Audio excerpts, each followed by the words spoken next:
उपलब्धियों के साथ ही अक्सर सामाजिक विषयों को भी उठाते हैं। कई बार चुनौतियों पर भी चर्चा होती है। इस बार मन की बात में मैं एक ऐसी चुनौती के बारे में बात करना चाहता हूं जो सीधे हम सब से जुड़ी हुई है। ये चुनौती है टेक्सटाइल वेस्ट की। आप सोच रहे होंगे ये टेक्सटाइल वेस्ट क्या नई बला आ खड़ी हुई है। दरअसल टेक्सटाइल वेस्ट पूरी दुनिया के लिए नई चिंता की एक बड़ी वजह बन गया है। आजकल दुनिया भर में पुराने कपड़ों को जल्द से जल्द हटाकर नए कपड़े लेने का चलन बढ़ रहा है।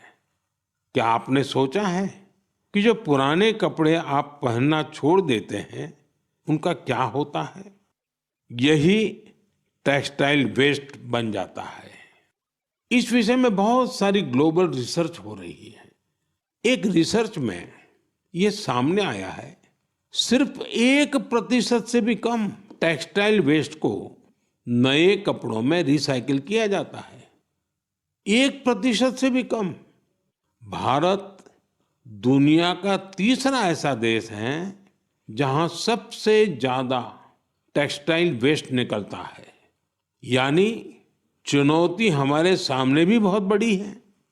लेकिन मुझे खुशी है कि हमारे देश में इस चुनौती से निपटने के लिए कई सराहनीय प्रयास किए जा रहे हैं।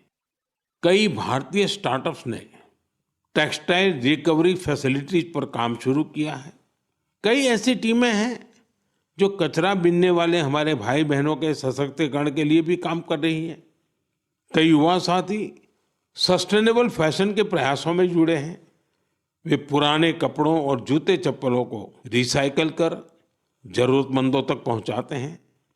मेरे प्यारे देशवासियों, आज फिटनेस के साथ साथ काउंट का बड़ा रोल हो गया है।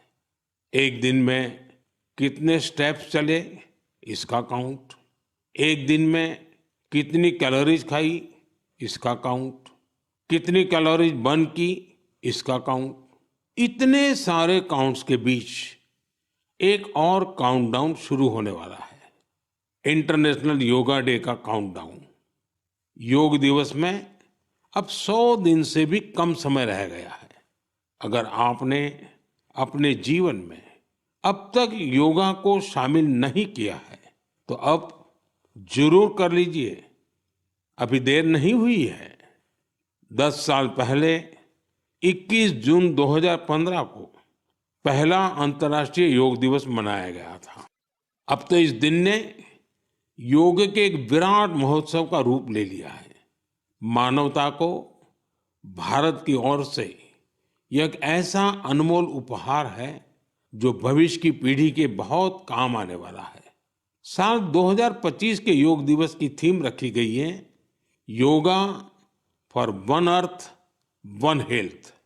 यानी हम योग के जरिए पूरे विश्व को स्वस्थ बनाने की कामना करते हैं।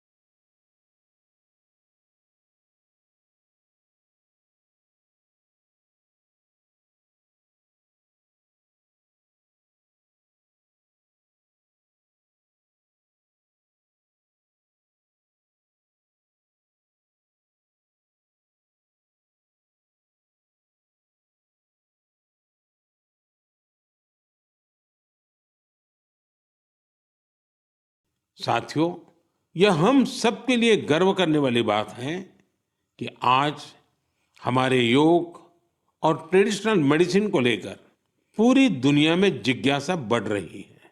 बड़ी संख्या में युवा योग और आयुर्वेद को वेलनेस का एक बेहतरीन माध्यम मानकर इसे अपना रहे हैं।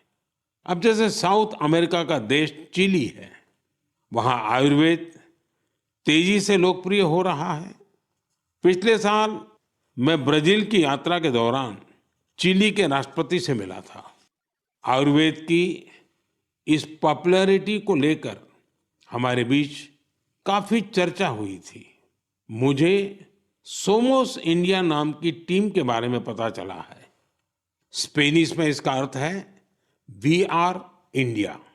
यह टीम करीब एक दशक से योग और आयुर्वेद को बढ़ावा देने में जुटी है। उनका फोकस ट्रीटमेंट के साथ साथ एजुकेशनल प्रोग्राम्स पर भी है। वे आयुर्वेद और योग से संबंधित जानकारियों को स्पेनिश लैंग्वेज में ट्रांसलेट भी करवा रहे हैं। सिर्फ पिछले वर्ष की बात करें तो उनके अलग अलग इवेंट्स और कोर्सेज में करीब 9,000 लोगों ने हिस्सा लिया था। मैं इस टीम से जुड़े सभी लोगों को उनके इस प्रयास के लिए बहुत बहुत बधाई देता हूं।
मेरे प्यारे देशवासियों, मन की बात में अब एक चटपटा सा और अटपटा सा सवाल।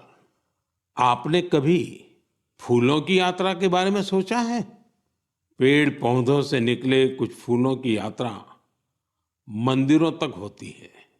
कुछ फूल घर को सुंदर बनाते हैं, कुछ इत्र में घुलकर हर तरफ खुशबू फैलाते हैं। लेकिन आज मैं आपको फूलों की एक और यात्रा के बारे में बताऊंगा। आपने महुआ के फूलों के बारे में जरूर सुना होगा। हमारे गांवों और खास करके आदिवासी समुदाय के लोग इसके महत्व के बारे में अच्छी तरह जानते हैं।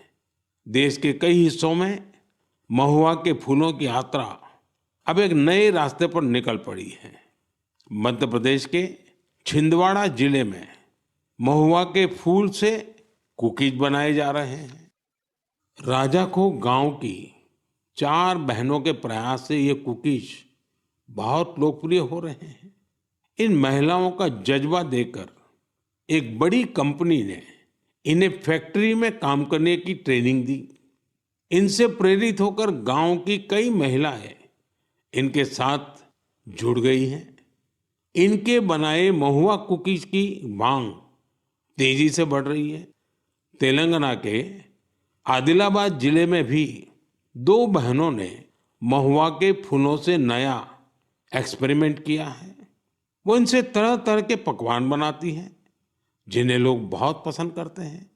उनके पकवानों में आदिवासी संस्कृति की मिठास भी है। साथियों, मैं आपको एक और शानदार फूल के बारे में बताना चाहता हूँ और इसका नाम है कृष्ण कमल। क्या आप गुजरात के एकता नगर में स्टैच्यू ऑफ यूनिटी को देखने गए हैं? स्टैच्यू ऑफ यूनिटी के आसपास आपको ये कृष्ण कमल बड़ी संख्या में दिखेंगे। ये फूल पर्यटकों का मन मोह लेते हैं। ये कृष्ण कमल एकता नगर के आरोग्य वन, एकता नर्सरी, विश्व वन और मियावाकी फॉरेस्ट में आकर्षण का केंद्र बन चुके हैं। यहाँ योजनाबद्ध तरीके से लाखों की संख्या में कृष्ण कमल के पौधे लगाए गए हैं। आप भी अपने आसपास देखेंगे तो आपको फूलों की दिलचस्प यात्राएं दिखेगी। आप अपने क्षेत्र में फूलों की ऐसी अनोखी यात्रा के बारे